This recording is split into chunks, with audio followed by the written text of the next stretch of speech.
All righty. It's time to get our wine on. It's the Secret Wine Society. That's because they know we only have 15 listeners and they'll keep it a secret.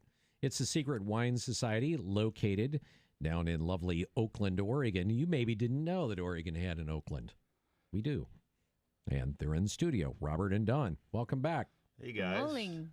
Oh, so making all the drive all the way up here from Oakland. Yeah, we are back, and we're back with wine. We've been focusing on sake for a while, and we'll bring some of that back, but we decided to go big with some red wines here.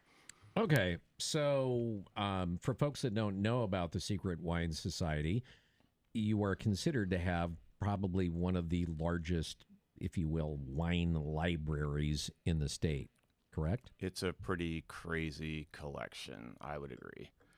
And it's not just Oregon wines or Oregon and California wines. It's from all over creation. We have, local, domestic, and all over the world. Sake, beer, you name it. What's the, most unlikely place that you have outside of the United States that you have wine from?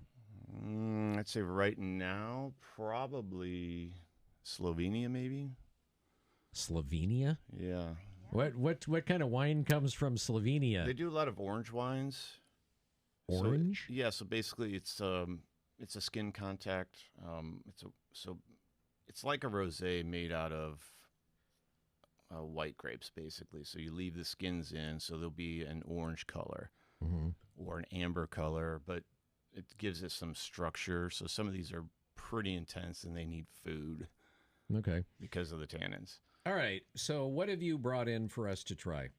Okay, so number one is a traditional Chianti. So this is from the Classico, correct. So this is the Tenuta di, and it says here, Carleone. Okay, so this is from the Classico region, which is the original region that made it famous, because, they started growing grapes outside of that area. And if they're all calling it the same thing, then you get no benefit for having the original good land. Now, like I was telling you right before we started. Yeah, because that has a pucker factor to it. It does. So wow. This is 100% Sangiovese. So it's a more traditional style. Like I mentioned, these need food. Some people, if they're trying an Italian red without food, they might not like it, because this particular grape, Sangiovese, has got smoke and high acidity, which is telling you it's a food wine right away. And it's got medium-ish tannins, but they can add more by, in this case, this was 18 months in a combination of stainless steel and cement. So you're getting a little bit of that cement in there. Yeah, trying it was the eggplant with sun-dried tomato. That's good. Yeah, it goes well with that. Yeah, so anytime you see these Chiantis, Brunellos, all these wines, especially the Sangiovese-based wines, are going to need food. And in Italy, that's how they would serve them. You're not just you wouldn't call this a porch pounder by any means. A porch pounder? Rob, would this be a Holloway family porch pounder? Sure. Not going to complain. No, you notice the rooster on here? Yeah. That is called the Chianti rooster? Correct, or the Gallo Nero, the black rooster. Gallo Nero. And the story is, so Chianti Classico actually sits between Florence and Siena. And back in the 13th century, they had a border dispute. And so they said, okay, what we'll do is we'll decide where the border is. You send a knight on horseback north from Siena at the crack of dawn. We'll send a guy south, and where they meet will be the border. And they're going to leave when you have a rooster. When the rooster crows, your guy leaves. Well, the Medici family running Florence are pretty sneaky, and they took a black rooster and starved it for 3 days. And the Sienese had a white rooster and didn't do this trick, one weird trick, right? And so their black rooster crowed earlier, so they got the jump on them and took most of the best territory in Chianti Classico. So it's probably an apocryphal story, but that's the one you'll hear. So it became, Jumpstart. Yeah, so it became kind of their logo. And I mean, are all Chiantis like this? I mean, are there some that are not quite as, shall we say, Well, so dry like I said, and in your face? yeah, so this is a traditional style. So they've started to internationalize them.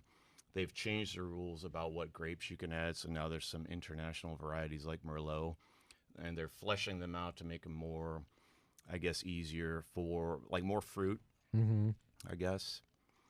I mean, they're all good. I prefer the traditional style so you can see kind of what that's like. We'll bring one in later that's got some of this other stuff in it. It'll be a bigger wine. You'll notice the color won't be like, you can kind of see almost through this wine, right? Yeah. So, If you hold it up to the light. right. And what'll happen is if you start putting these other grapes in there, it's going to be a much darker, richer wine. All right. So, let's grab some more glassware. We're going to hustle through these. Well, we can always do this. There we go. Look So at this that. next one, we're going to Problem solved. We're going to Argentina. Yay, Argentina. So we're going to travel from Italy to Argentina. All right, you want to pour those? Thank So this you. is Domaine Bousquet, and it's a French family that bought some land down in Argentina, and they are in the Uco Valley, which is part of Mendoza, That smells interesting.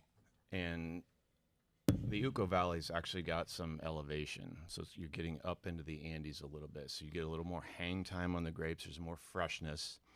Oh, I like this. Yeah, Yeah. it's dynamite. Yeah, like a super high altitude. Yeah, these guys are about 4,000 feet. Handpicked. And Yeah. what, I mean, how does the altitude, other than maybe cooler temperatures, how does the altitude affect? Yeah, so that's the most important part because the higher you go, the cooler it gets. The grapes have a longer time to develop what they call phenolic ripeness. And that's just a way of saying that the tannins ripen and get some structure and they become more elegant. So a lot of the stuff in Mendoza is at lower altitude and they just crank the stuff out and the tannins are low, the acid's a little bit lower. They just become very easy to like. This is a much more serious Malbec. So this is their reserve, and I think that's at 19, I believe. 2019. Yeah, so this is actually 85% Malbec, 5% Merlot, and I have 5% Cab Sauv in there to flesh it out. I really like that. Organic grapes, 14.6 alcohol, sandy loam and limestone soil. But this is a wonderful wine. But again, if you drink something from a lower altitude, it'd be good for a side-by-side comparison. The lower altitude stuff is way softer and easy to like, but eventually you kind of graduate from that and you want something a little more serious. So you look for Uco Valley, some of these places, you're going to get a much more structured wine. Okay, Rob, you're staring at yours. Thoughts? Well, I'm trying to go into the Minerality? the fruits, and it's hard. I mean, when you add the Well, you can start food by to saying, like, are they, red fruits, black fruits? I mean, it's more on the darker side, right? You know, some like Definitely dark darker, plum. yeah. Mm-hmm. But this is delicious.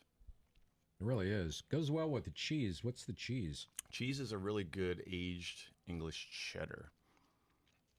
It goes well with it. Yeah, I any like of it these with sharp the cheese. cheeses would be great. We have a couple the niche. Chianti was too much for you. I didn't really. You know how I am about wine. It's like for me, it's hit and miss. And to me, it was Too overpowering. it was just too acidic, too dry, too. Yeah, I'm kind of like, eh. Yeah, so this one's got a lot more fruit, right? That's the first thing you get in the middle. I mean, it's dry, but Yeah, I that like fruit is making it seem sweeter. But that's a fantastic bottle. No, that is really really good. Or is there because it's a Malbec? I know they grow some of that in Southern Oregon. Do they not? Yeah, so there are some producers. I don't know if they're buying the grapes or if they're actually planting them there, but there are some people that have Malbec. I'm not sure where they're sourcing the grapes. Originally, it's from France, and then they have the Yeah, so Malbec's actually a French grape, and they had a really bad winter in, I think it was 56, 57, and it's not a very cold hardy varietal, so it killed all the Malbec vines, and only one or two places replanted. Cahors, Cahors, that's one famous one. But over there, it was called the black wine. It's much more structured and just a serious wine. But then they ended up taking cuttings down. It does very well in South America, and they've become famous for it. But they still do make really good French Malbecs. I'll bring one in, but they're much darker in the profile. Like the fruits they could be black in color. I really like this. It's for me, it's very easy going down. And I remember Wine Julia talking about minerality and how it kind of, even though it's almost like a hallucination where it seems kind of fizzy on the tongue, but it's not because of the minerals that are in it. And I get a little bit of that from this. Yeah, so minerality is kind of a funny thing where you're trying to explain it to people. It's almost like you have to give them something that has it and tell them this is it. I explain it like, when you're a kid and there's a creek and you've got these like rocks baking in the sun, you pour the wine on the top, collect it at the bottom, and whatever rock you get in there, that's the minerality. Okay. Well, there you go. So we got Pond Rock wine. Yeah. Yeah. All right, we're going to have to take a break. It is the Secret Wine Society on the Wake Up Call. Good morning.